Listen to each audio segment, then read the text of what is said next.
The words Spirit of and Projection of the Resistance production poster. Graphics in red, blue, black and white beneath the text. Performance highlights. The audience members file into a large studio with tables and chairs. Close-ups as they take their seats and chat. David playing the accordion.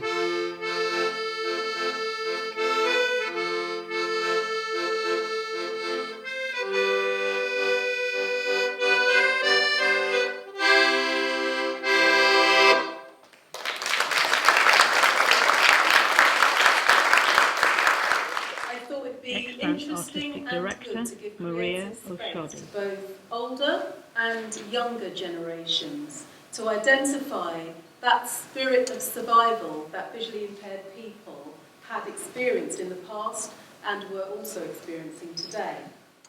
Images of newspaper prints and scrambled letters. On this newspaper. How much can you see? Can you read this print on the newspaper? So how much can you see? Can you read the print on this newspaper? How long can you read like this? A distorted image of geometric shapes, numbers and letters in red, blue and white.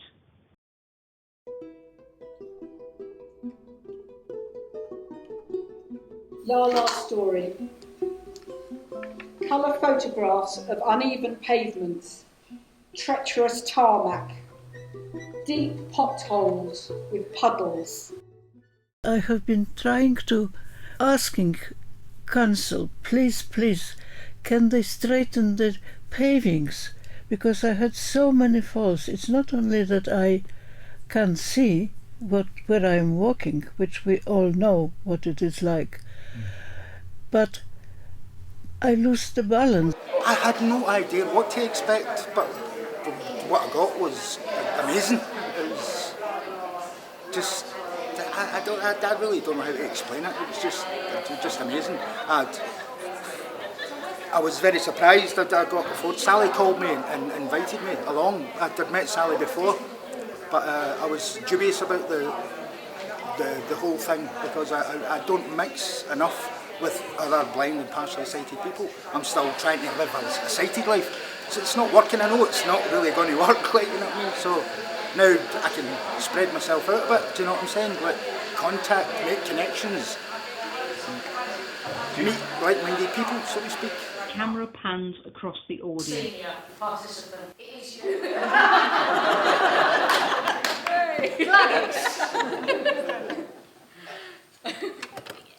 I'm Gladys, and this is my story.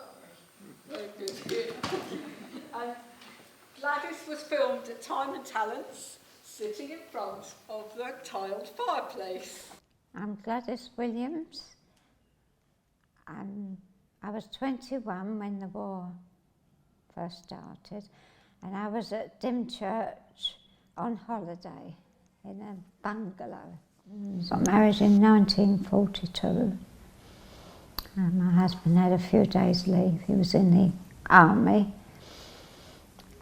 We couldn't have a wedding cake because they weren't allowed to make cakes like that, and I couldn't have a white dress or anything because the rations wouldn't allow things like that. Yeah. I just had an ordinary coat on and that was it. I'm Joan Hunt from Lambeth. This is my story. Evacuation poster and image of name tag, black and white photos of evacuees lining up for the train. We were evacuated. Yeah.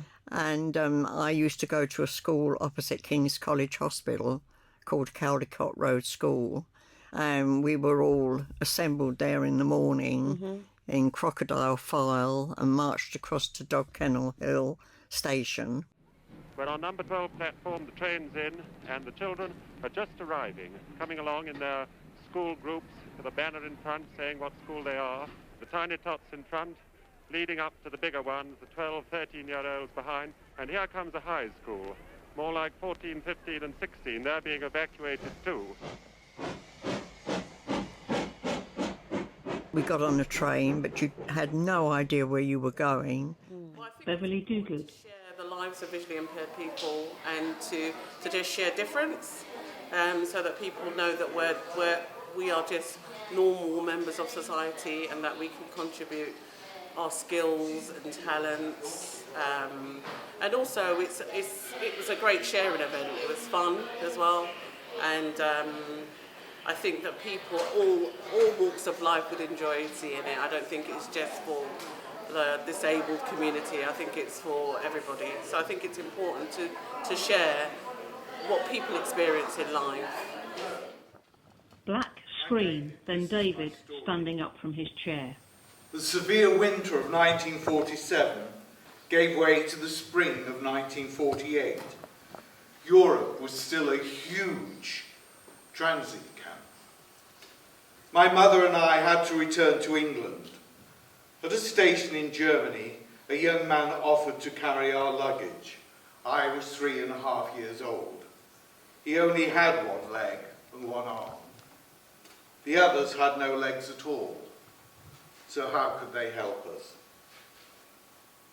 My mother had to leave our belongings behind, including most of my toys.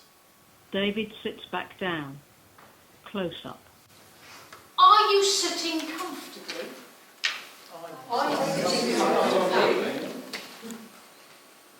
Liz stands and turns to the room.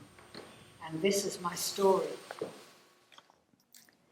And there was hundreds of us, you know, and they started off where people were taking one child and then two, but nobody wanted three, and we were three.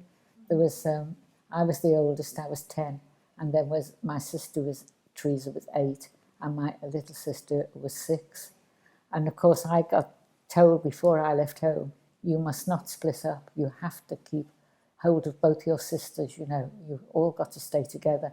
So every time somebody wanted to take my sisters, or one of them, to look after, to foster, I wouldn't let go of them because I said, no, you know, my father said, we have to stay together. Well, nobody wanted 3 children.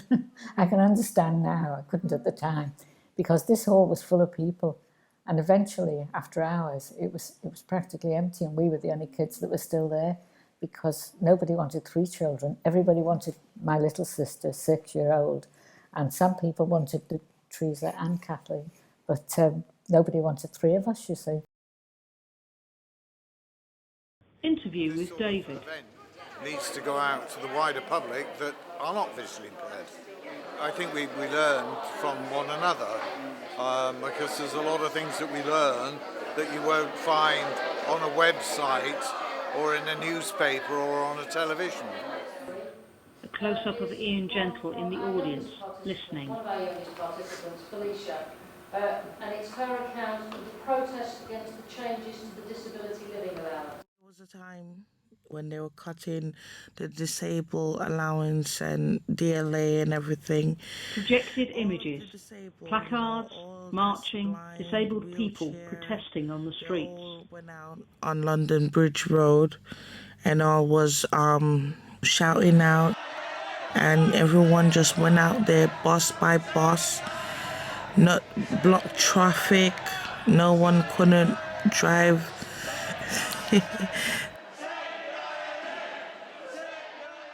Black and white image of 2 hands holding. Keep calm and carry on poster in red with white lettering. 3 pupils from Joseph Clark School sitting together in a classroom.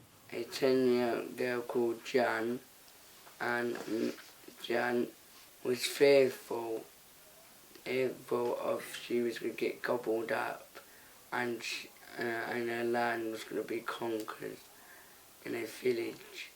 And then Robert says, Who is here with you? This is my lovely friend called Jan, and she's a 10-year-old girl, and I'm saving her from you, because you want to attack her and conquer her land, and gobble her up, but you know what? I'm not going to let you do that. Well. So this is a trick, is it? This is a trick. And I do really mean it. It's like about something that adversity.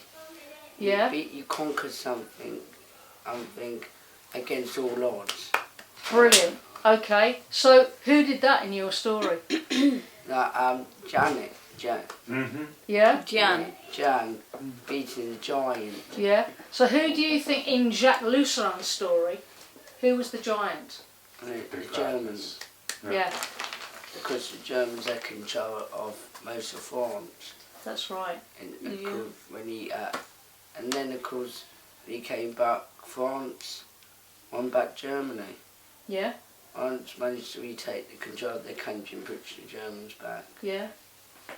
It's like that resistance of, not giving in to fear. Yeah. Anything's possible. Yeah. And fear is all about making sure you can get over adversity and you can just say, nothing's going to beat me. Music from Bill, one of the participants, and access worker Mark on guitar. Audience singing along, dancing in their seats.